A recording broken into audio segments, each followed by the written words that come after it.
신약성경 마가복음 13장 32절로 37절까지 봉독해 드리겠습니다. 그러나 그날과 그때는 아무도 모르나니 하늘에 있는 천사들도 아들도 모르고 아버지만 아시느니라. 주의하라, 깨어있으라. 그때가 언제인지 알지 못함이라.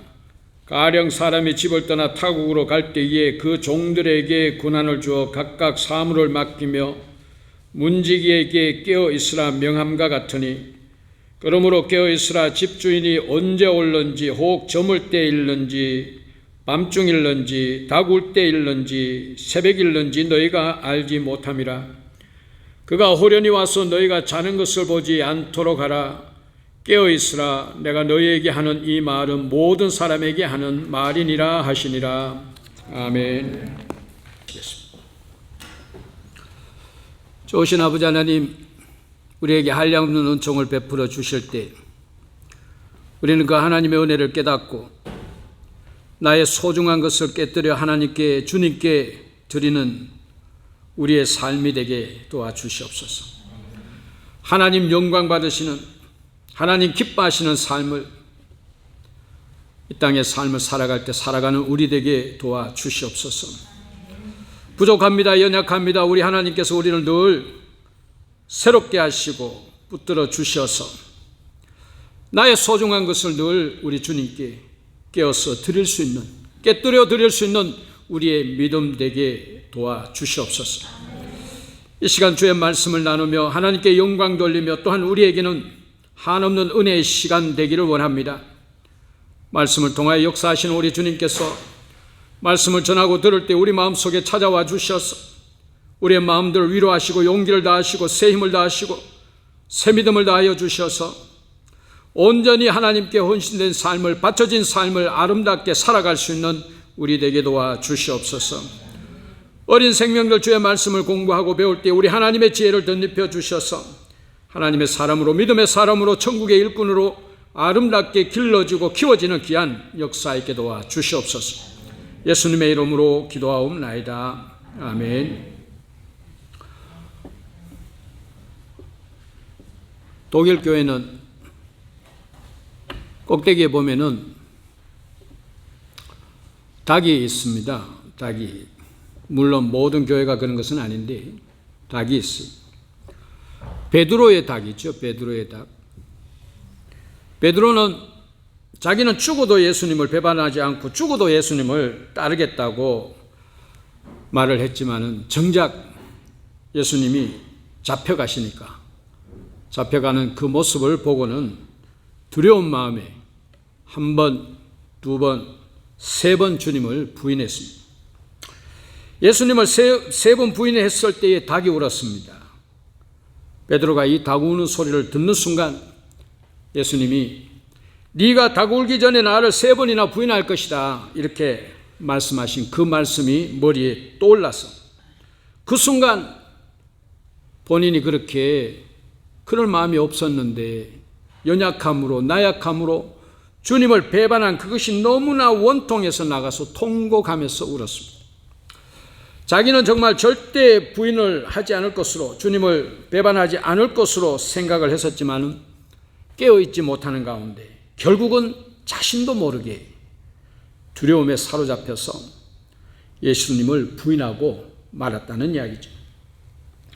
그래서 교회 종각에 달려있는 그 닭은 깨어있으라는 경종의 닭, 베드로의 닭입니다. 정말 우리가 깨어있지 못하면 삶 속에서 나 자신도 모르게 우리 주님을 부인하고 배반하는 삶을 살아갈 수밖에 없습니다.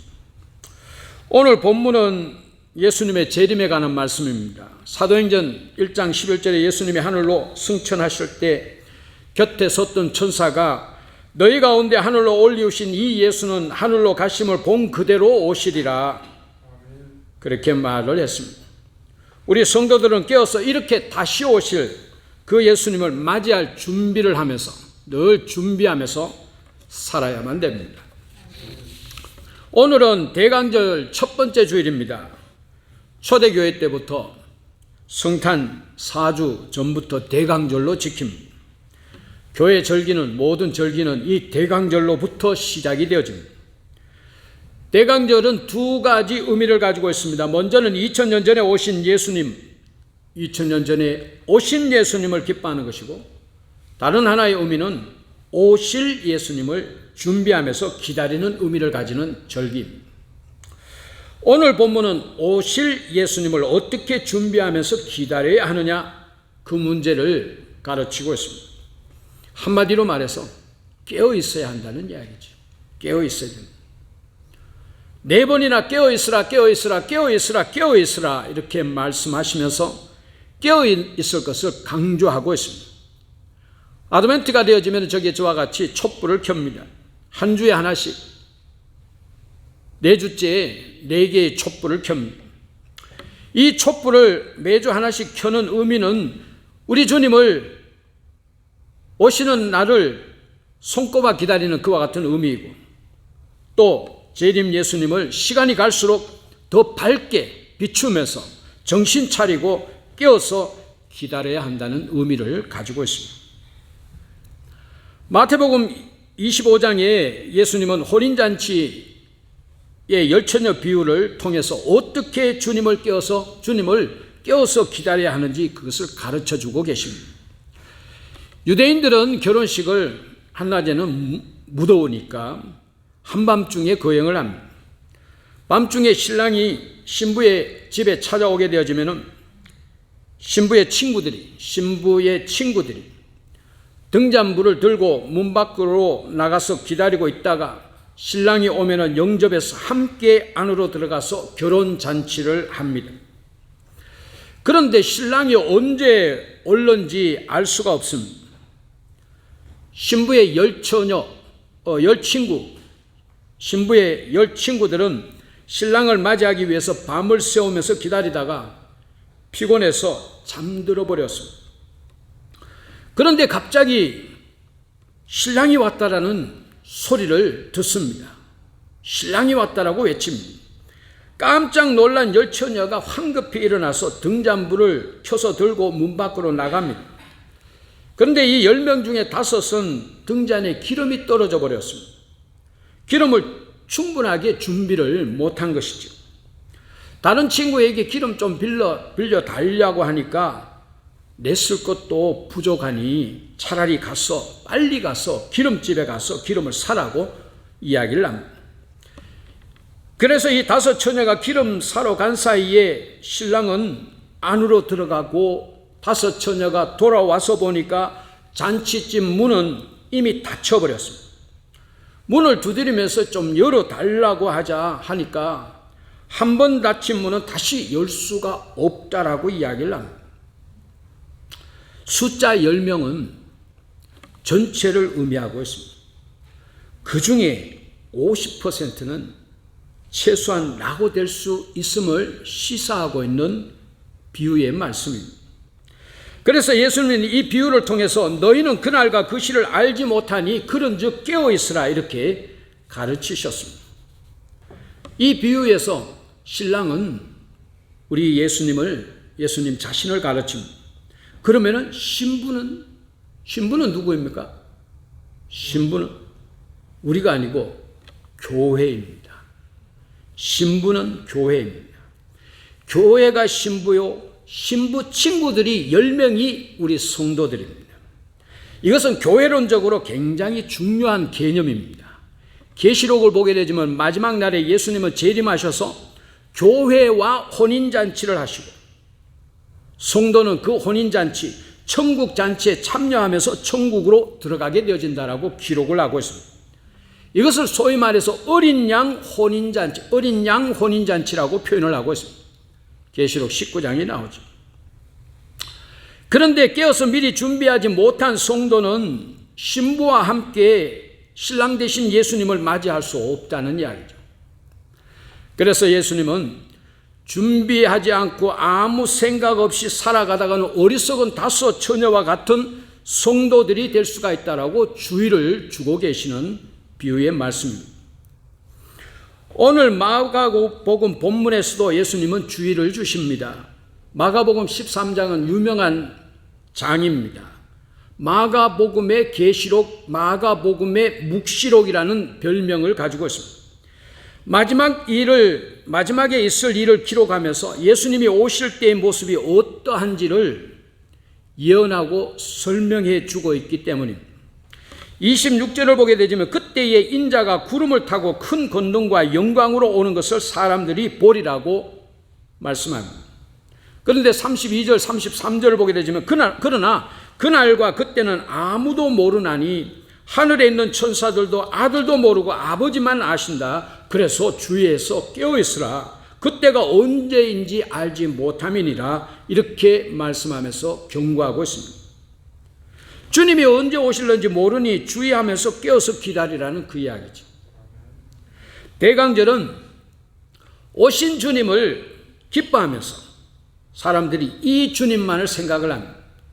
오신 주님만을 생각하면서 기뻐합니다. 그러나 동시에 오실 주님을 기다려야 하는, 기다리는 절기라는 사실, 중요합니다.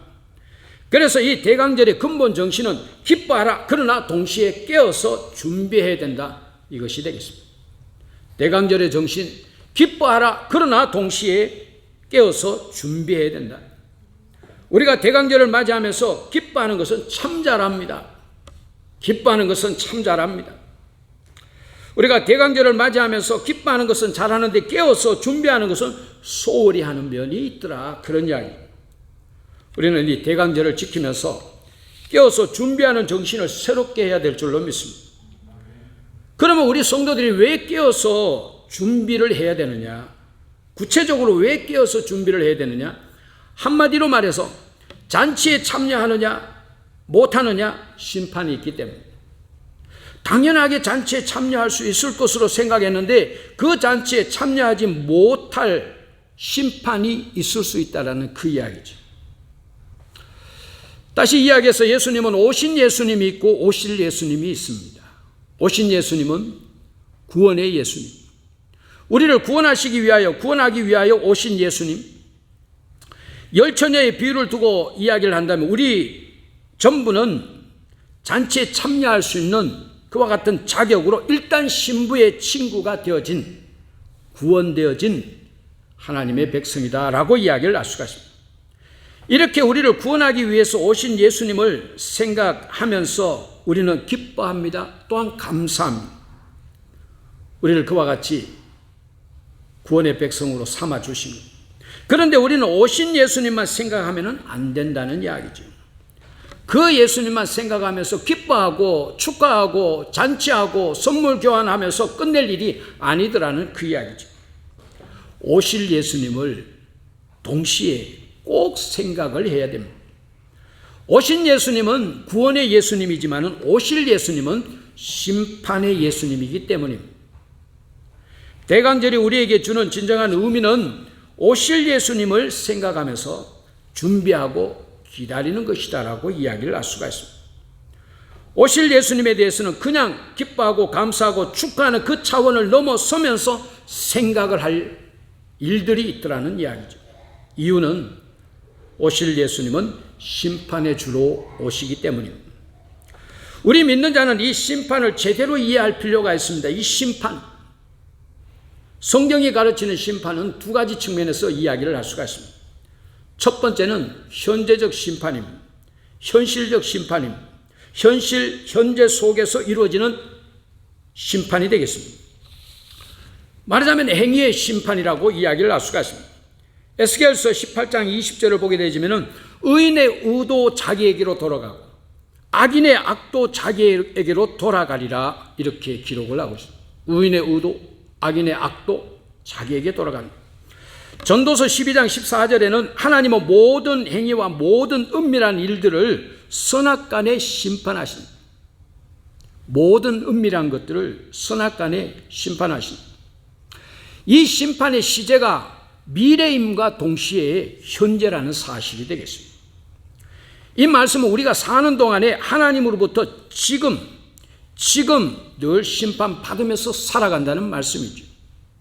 이런 선악간의 심판으로 인해서 우리들 일상생활에는 하나님의 축복과 하나님의 채찍이 함께 나타납니다. 이 심판으로 복이 임하기도 하고 이 심판으로 징계가 임하기도 한다는 이야기죠.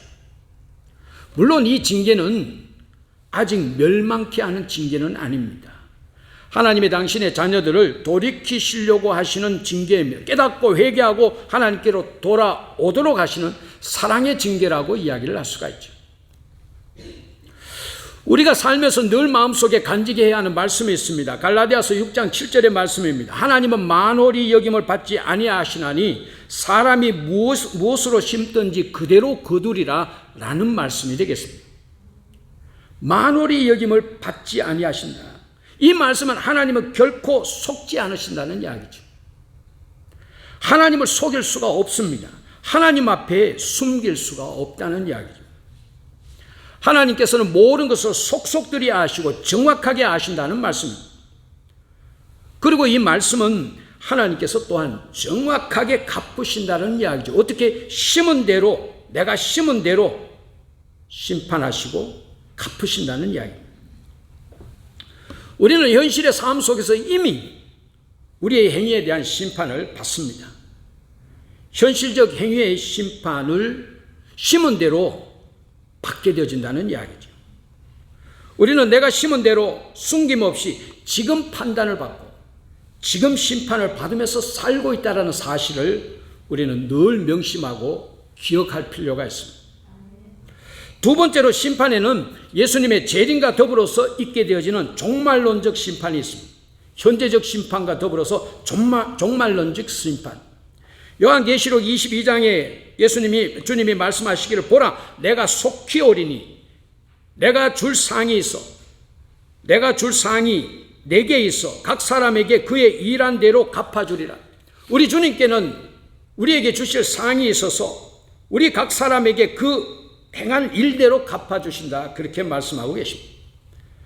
그러면서 데살로니가 1장 7절에는 주 예수께서 저의 능력의 천사들과 함께 하늘로부터 불꽃 중에 나타나실 때에 하나님을 모르는 자들과 우리 주 예수의 복음을 복종치 않는 자들에게 형벌을 주시리니 이런 자들이 영원한 멸망의 형벌을 받으리라 이렇게 말씀하고 있습니다. 주님이 재림하실 때에 상과 벌의 심판이 있다라는 말씀이죠. 우리가 그래서 재림의 예수님을 기다린다는 이야기는 이미 그 속에 그 의미가 심판을 기다린다는 말과 동일합니다. 심판을 좋아할 사람은 없지만 우리는 나도 모르게 심판을 기다리고 있다는 사실입니다. 그러니 우리는 깨어서 준비해야 한다 그 말씀이죠. 문제는 날짜입니다. 우리가 이 심판의 날짜를 알면 얼마나 좋겠습니까? 알면 그때까지 신나게 놀다가 벼락치기로 밤샘이 하면서 준비하면 그래도 될 수도 있겠는데, 그런데 베드로후서 3장 10절을 보게 되지만 그러나 주의 날이 도적같이 오리니 그날에는 하늘이 큰 소리로 떠나가고 하늘이 무너진다는 이야기죠. 체질이 뜨거운 불에 풀어지고 땅과 그 중에 있는 모든 일이 드러나리로다. 그날이 도적같이 임한다고, 도적이 온다고 예고하고 옵니까? 그러면은 문을 철저하게 닫을 수가 있죠. 도적같이 예고 없이 온다는 이야기입니다. 심지어 마가복음 9장 1절에는 내가 진실로 너희에게 이르노니 여기 섰는 사람 중에 죽기 전에 하나님 나라가 권능으로 임하는 것을 볼 자들도 있느니라. 많은 사람들이 오해하고 이해하지 못하는 말씀 가운데 하나입니다. 이 말씀에 입각해서 초대교회의 사도들과 성도들은 주님의 재림을 철저하게 준비하면서 학수고대하면서 또한 기다렸습니다. 그런데 이 주님이 어떻게 된 심판인지 오시지를 않습니다. 그래서 지금도 우리는 그 주님을 기다리고 있죠. 벌써 오신다고 한 분이 왜 아직도 안 오시는지 참 이상합니다. 이렇게 지연되는 예수님의 재림을 신학적 용어로는 파루지 페제그룽이라는 표현을 사용합니다. 파루지라는 것은 그리스 말인데 독일 말로 한다면 위더쿰프트 크리스티, 예수님의 재림을 의미하고 있습니다.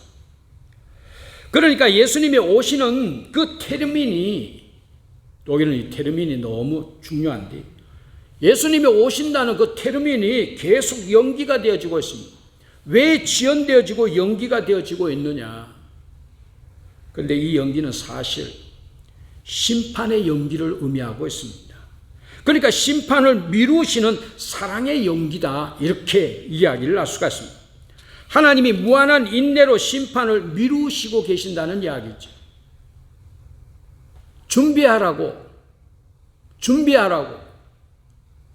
우리가 옛날에 부모님들이 공부해라 그렇게 재촉하시듯이 준비하라고 시간을 지금 계속 주시고 계신다는 그 이야기입니다. 그러면서 지금은 각자 준비해서 주님께 오도록 만드시고 있다.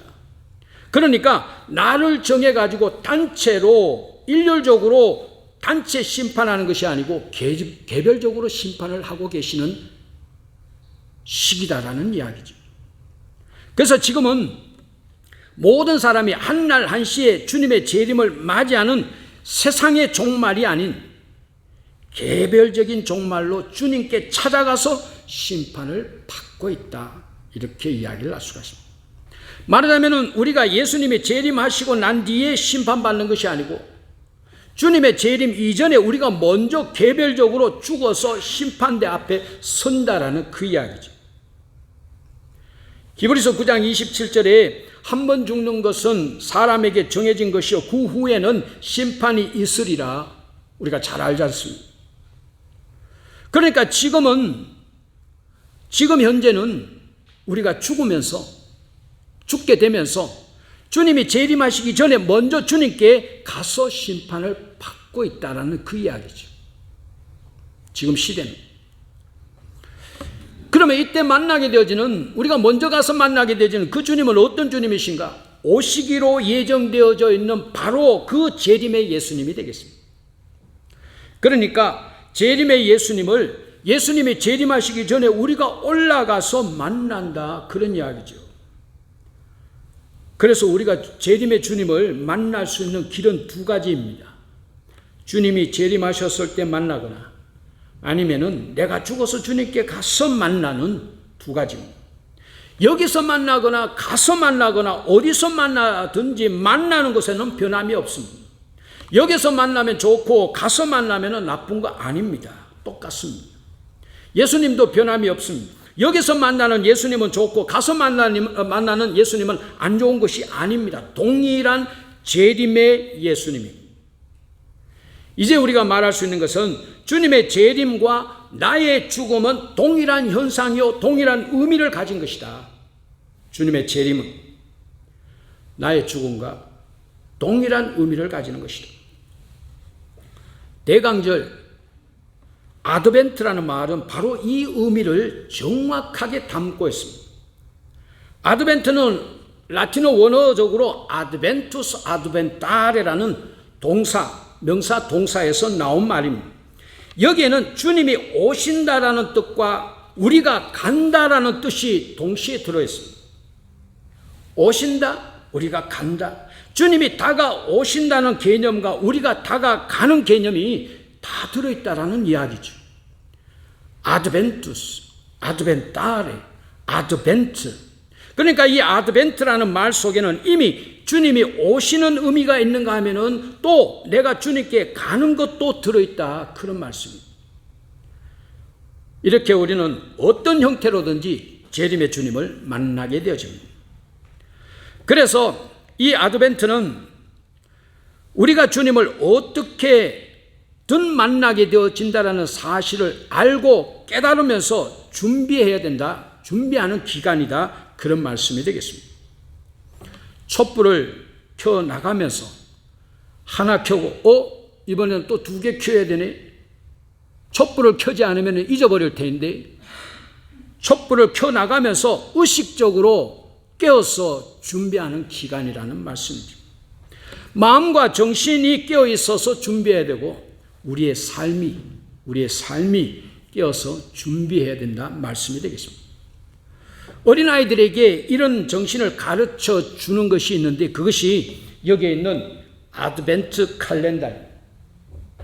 오늘 특별히 이 아드벤트 칼렌더를 베스트셀러 해가지고 주문해가지고 우리 아이들에게 나누어 주려고 합니다. 우리 부모님들에게 꼭 부탁이 있어요. 우리 아이들이 성급하기 때문에 이거 한꺼번에 다 뜯을 거예요. 절대 그러면 안 된다는 이야기. 이번에 꼭 여러분들 가르쳐 주시기 바랍니다. 여기에 1번에서 24번까지 있을 거예요. 24번까지. 12월 1일 날 1을 뜯고 12월 2일 날 한참 찾아야 되겠네요. 12월 2일 날 2를 뜯고 그래서 24일이 되지만 마지막 24를 뜯도록 꼭 우리 부모님들이 가르쳐 주시기를 바랍니다. 아드벤트 칼렌더가 동시에 그런 의미를 가지고 있다. 그런 정신을 담고 있다. 그런 이야기죠. 그러면서 이제 아이들도 25일 날 성탄절 예수님을 맞이하는 것이죠. 우리의 삶 전체는 아드벤트 칼렌더입니다. 우리 삶 전체가 아드벤트 칼렌더입니다. 하나하나씩 뜯어가고 있습니다. 여러분, 정말 우리는 하루하루 주님 만나는 준비를 하면서 살아야 될 줄로 믿습니다. 하루하루 깨어서 준비하면서 오실 주님을 기다려야만 됩니다. 아드벤트는 이렇게 깨어서 준비하는 기간이기 때문에 중세기에는 선물을 주고받고 하면서 지낸 것이 아니고 금식하면서 죄를 회개하고 더욱더 기도하면서 선행을 베풀면서 이 아드벤트 기간을 지냈습니다. 심판 때에 좋은 점수를 얻어야 하니까. 그러나 우리 진정한 성도는 이 기간만이 아드벤트인 것이 아니고 삶 전체가 아드벤트이어야 될 줄로 믿습니다. 우리의 삶 전체가 늘 깨어서 준비하면서 주님께 다가가는 아드벤트, 주님께 다가가는 아드벤트이어야 할 줄로 믿습니다. 교회 종탑에 달린 베드로의 닭이 우리의 삶 전체가 아드벤트임을 일깨워주고 있습니다. 세상적인 삶에 취해 있지 말고 영적으로 깨어서 주님 만날 준비를 차근차근 해나가는 저와 여러분이 될 수 있기를 주의 이름으로 축원합니다. 기도하시겠습니다.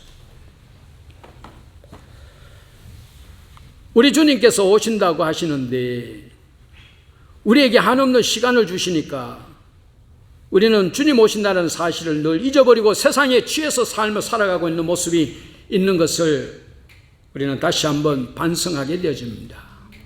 이 아드벤트 기간을 통하여 또 주님께서 우리에게 깨어서 준비하라고 경각심을 일깨워 주실진데 이 아드벤트 기간을 통하여 그 정신을 새롭게 함으로 우리의 삶 전체가 아드벤트가 되어져서 늘 주님 만날 준비를 다하는 마음과 정신이 삶이 주님 만날 준비를 차근차근 해나가는 우리의 삶이 신앙의 삶이 되게 도와 주시옵소서.